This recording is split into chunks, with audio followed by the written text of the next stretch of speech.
Oh crap, is that who I think it is? Gabby, my girlfriend, looked in the direction I was looking at. Who is it? Just then, my stepmother, Nicole, walked up to the bar. Hey, let me get a martini. She looked across at Gabby before returning her gaze to me. Follow me now. We walked out of the bar and she turned to me. So, this is why you asked your father to let you live away from home? She said, waving her hand at the building. Look, I'm really not interested in anything you have to say. I know about your little trust fund that Daddy handed over when you turned 18. So, unless you want Daddy to catch a hissy fit about this little activity that you are doing, you will supply all of my demands, since your daddy decided to put me on a budget. Nicole smiled slyly as she ran her hand along my jawline. She turned and cackled as she walked inside. Before I continue, let me introduce myself. I'm Preston. Just a quick reminder to like this video and subscribe to our channel. Smash that notification bell so every time one of our crazy videos comes out, you'll be notified. Your phone's ringing. Gabby yelled into the kitchen. I'm coming. I piled the snacks and drinks onto the tray and hustled to the living room.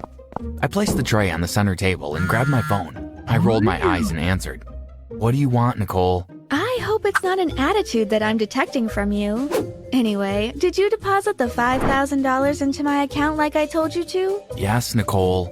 Good. And next time you decide to catch an attitude, I just might let it slip to your father about what I saw a few weeks ago. Don't you ever forget whose game this is. The phone went dead. I sank down into the sofa beside Gabby and rubbed my temples. What did the Wicked Witch of the West want now? The same thing she's wanted ever since she laid eyes on me, to ruin my life.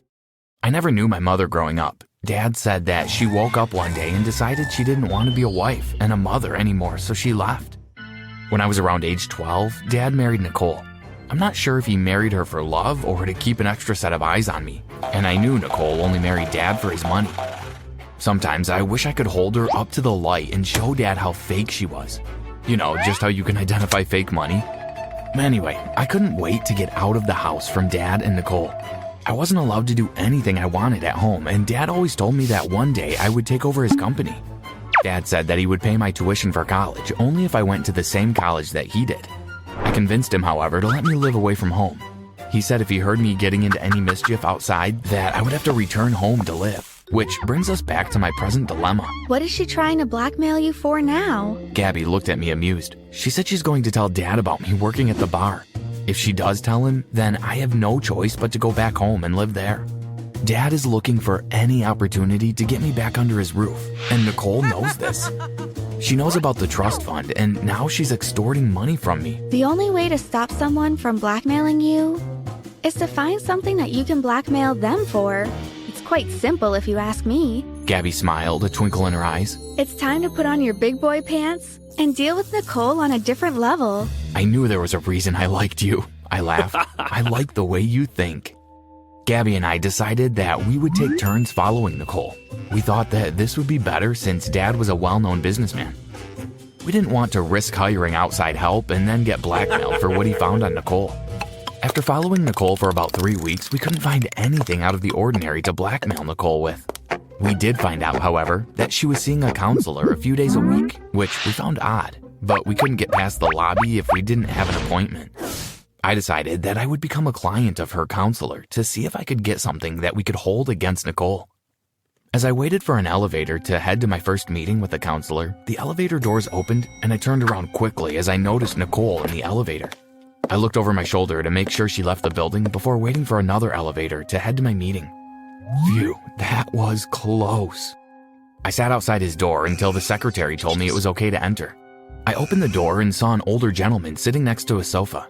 He stood and welcomed me. He introduced himself as Mr. Khan.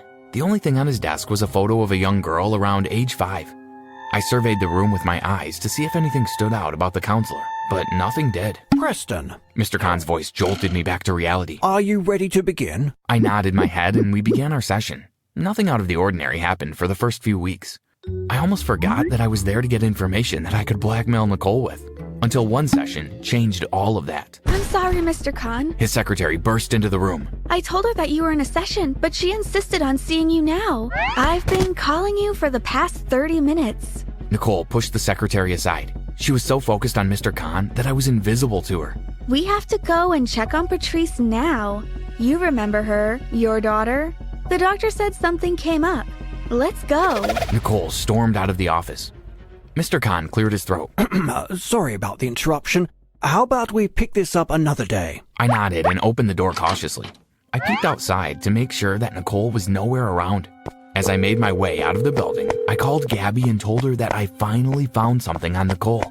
We decided to meet in my apartment that night. Okay, so what did you find out about the wench? Gabby asked as soon as I opened the door for her. She barged into my sessions today. I don't even think she realized I was there. Get to the meat of the convo. What did you find out? Gabby was impatient. Apparently, I walked towards my laptop and sat down. Nicole has a daughter, and apparently with the doctor. I thought that maybe if I looked for Nicole's name or the doctor's on the internet, that maybe something about their daughter would pop up. Well, it's worth a shot. Check for any type of accidents that could have occurred as well. We couldn't find anything on Nicole or the doctor. We got lucky when an article popped up and a picture with Mr. Khan, Nicole, and a teenager popped up. About 9 years ago, a drunk driver hit a 16-year-old girl, Nyla George, while she was crossing the street. The article said that one person died that day. No name of the person who died or the driver was mentioned. If she's still married to Mr. Khan, then that means she and Dad aren't married. But why go through all the charade? We'll need to find out Mr. Khan's and Nicole's real names to piece the puzzle together. Tomorrow, we head for the hospital. The next day, Gabby and I entered the hospital.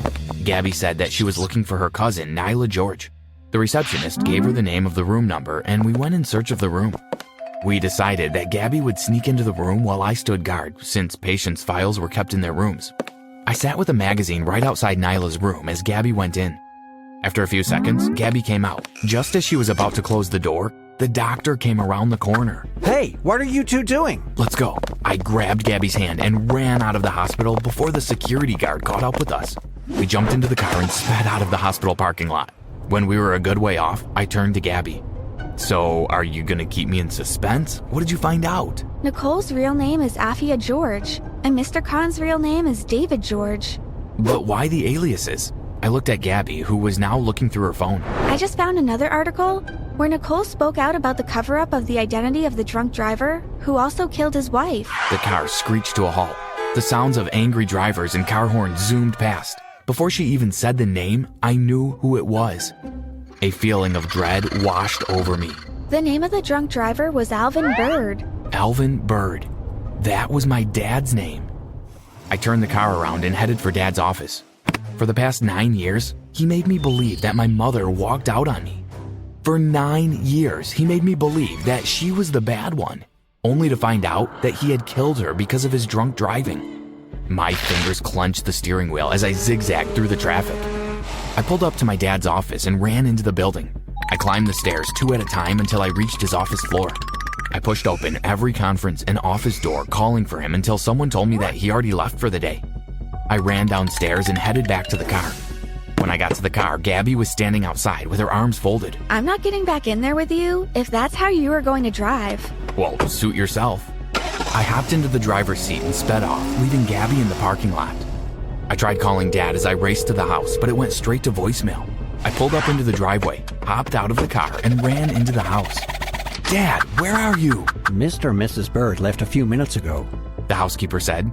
Do you know where they went? He told me this morning he had some meeting with a counselor. Thanks.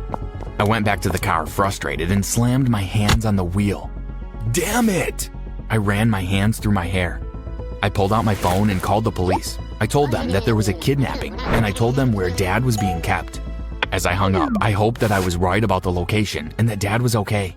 By the time I got to the counselor's office, the parking lot only had 2 cars, and one was Dad's. I walked cautiously towards the building. One guard was making his rounds outside. When he moved to the back of the building, I slipped inside. The other guard was sitting in the chair by the monitors with his head tilted back. I bolted up the steps until I came to the floor with Mr. Khan's office. I looked around. The hallway was clear. I went to the door and turned the knob slowly and pushed it. Nothing. The door was locked. I pressed my ear on the door as I tried to hear anything that would let me know if Dad was okay. But the door was too thick. I decided to squeeze under the secretary's desk and hide, which was covered on all sides until the door opened. A few minutes later, I heard the door open. I peeped around the desk and watched as Nicole stormed out of the office. I silently edged my way to the door before it closed and slipped inside the office. In front of me, Mr. Khan's back was turned to me as he landed another blow onto my father's face.